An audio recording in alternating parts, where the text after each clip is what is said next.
ครั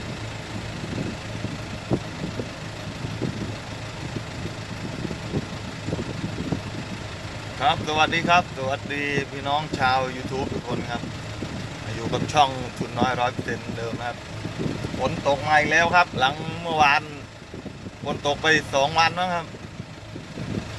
เมื่อวานผมก็ไม่ได้มาวิ่งครับก็เลยมาลองวิ่งวันนี้ครับนี่ครับก็ได้บางทีก็ไม่รู้เป็นไรอีกแล้วครับก็เป็นกำลังใจให้พี่ทุกคนนะครับสำหรับวิ่งงานหน้าฝนครับนี่ครับทางมันก็จะหนืดด้วยลื่นด้วยครับเป็นธรรมชาติครับหน้าฝนนะครับก็ประมาณนี้ครับนี่ครับไม่รู้รถพี่เกเป็นไรครับ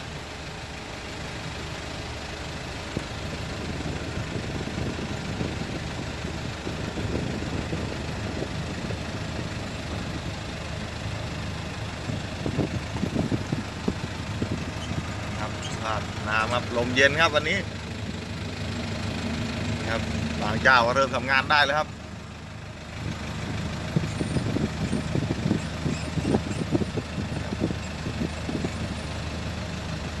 บางเจ้าก็ยังทำไม่ได้ครับ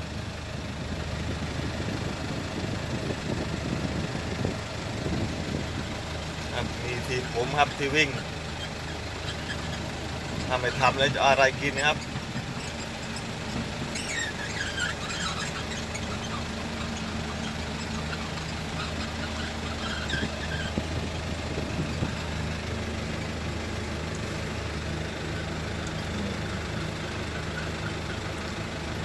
ก็แล้วแต่จังหวะนะครับบางทีก็ให้ไมโครช่วยบางทีเราก็ไปได้เอง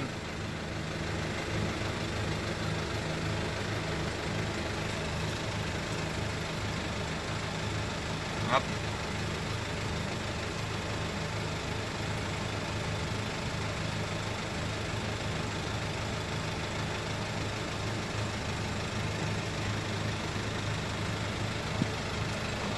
ลูกเพนเตอร์โอ้โห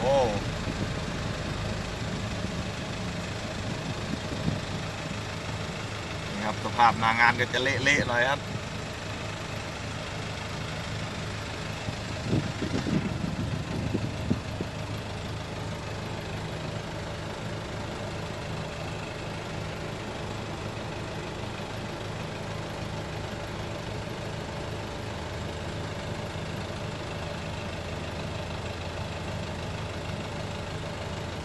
ประมาณนี้ครับนี่ครับทีม10 ล้อครับทางก็ดีครับปล่อยตะลุ่มเลยครับพอวิ่งครับดูครับ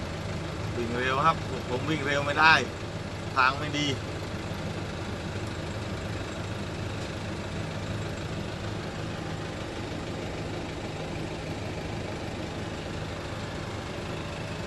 10 ล้อ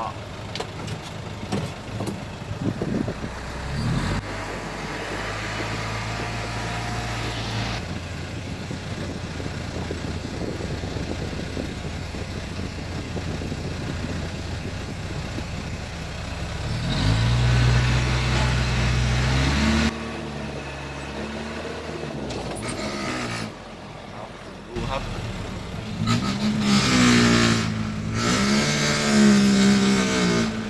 เคียวเรียกซับของเราครับอ้าวครับ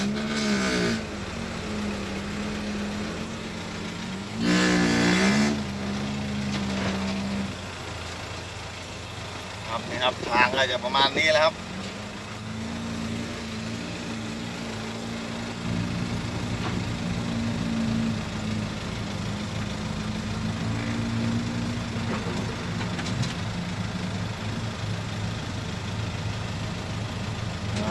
มีรถทางมาแล้วครับ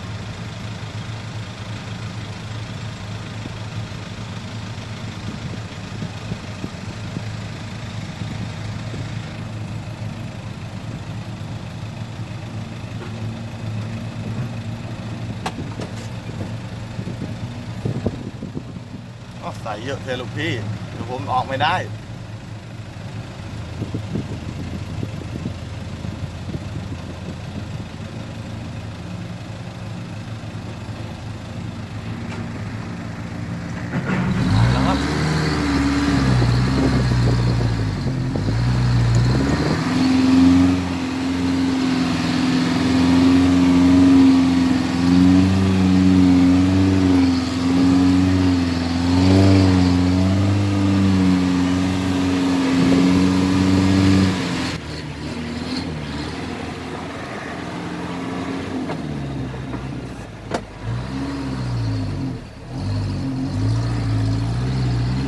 เดี๋ยวผมไปดูพาไปดูครับนี่ก็ขึ้นได้เลยครับเพราะทุกปิดเอาไปดูที่ตี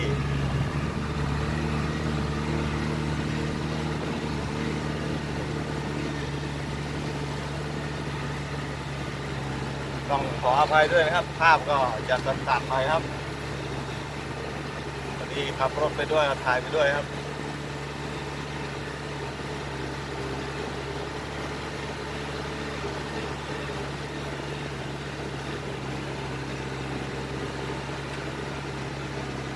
ดูนางงามดูครับทางครับ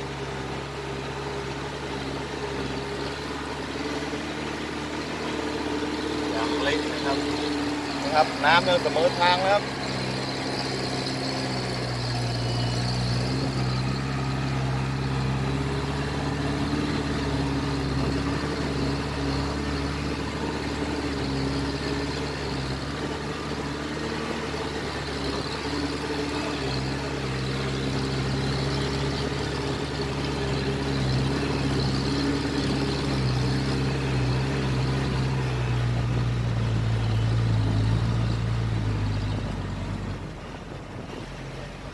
ครับหน้างานก็จะประมาณนี้นะครับ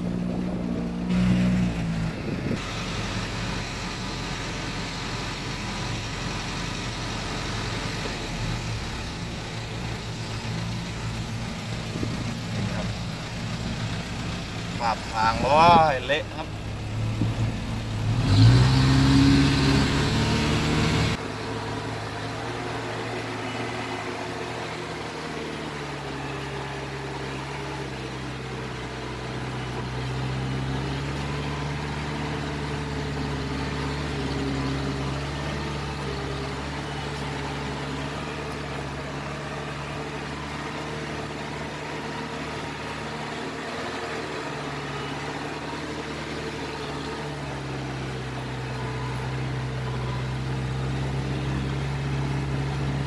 ครับอันนี้มีเสียตูดกันทุกเที่ยวครับเสียด่าน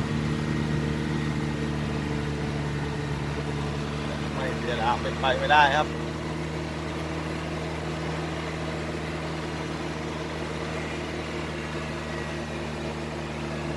เอาละครับ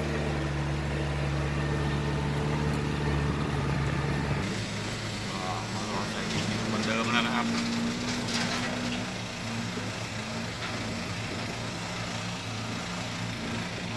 ครับสำหรับคลิปนี้ก็อาจจะขอจบคลิปเพียงเท่านี้นะครับไม่ค่อยมีเวลาครับบางทีก็ติดลมติดอะไรบ้างครับยังไงก็ขอจบคลิปเพียงเท่านี้นะครับสวัสดีครับ